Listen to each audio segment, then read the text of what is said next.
Mismong nanay isinadlak umano ang 6 na anak na menor de edad sa paggawa ng video ng kalaswaan saka ibebenta online.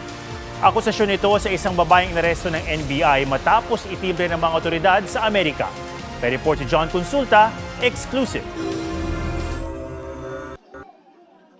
Sa bahay na ito sa Caloocan, nakatira ang 6 na menor de edad na sinagip ng NBI Human Trafficking Division mula edad 2, 5, 7, 10, 12 at 14. Nasa loob din ng kanilang ina na kinompronta ng NBI. Dahil nga nagbebenta kayo ng mga video na may ginagamit ng mga bata sa Wala pong kalaswaan, ganyan, ma'am. ma'am. Wala pong ganyan. Sigurado, ma'am? Wala pong ganyan, ma'am. Papakita ko, ma'am. Saan po? Ma'am, nasaan yung Asa yung cellphone mo? Cellphone niyo, ma'am. Pagbukas ng mga otoridad sa cellphone ng ina, tumambad ang malalaswang video ng kanyang mga anak. Kahit tototanggi ang ina, agad siyang inaresto ng NBI sa bisa ng cyber warrant. May karapatan kang manahimik. Anumang sabihin mo ay maaaring gamitin sa iyo sa anumang hukuman. Ayon sa NBI, nag-ugat ang operasyon sa tip ng US Department of Homeland Security. Nakuha kasi sa isang pedophile na naaresto sa Amerika ang ilang masaselang video na galing Pilipinas.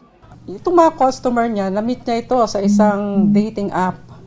So kapag naging regular customer niya na ito, lilipat na siya ng platform. Ang gusto live na binobroadcast dito sa foreigner na ito, traumatic ito dun sa bata at nakapagtaka na yung pagiging nanay nito parang tinalikuran mo na proteksyonan mo yung mga anak mong minor de edad para lamang ipagpalit sa pera. Wala pang pahayag ang inarestong ina. Naharap sa reklamong paglabag sa RA 11930 na nagbabawal sa online sexual abuse and exploitation of children at child sexual abuse or exploitation materials. Pinakamabigat na parusa rito ang habang buhay na kulong at multang hanggang 2 milyong piso. Kung may di bababa sa 3 tao o sindikatong sangkot sa krimen, bukod sa kulong habang buhay, magmumulta rin ang sentensyado ng 5 hanggang 20 milyong piso. Na-turn over na sa DSWD ang mga sinagip na minor de edad. John Consulta, GMA News.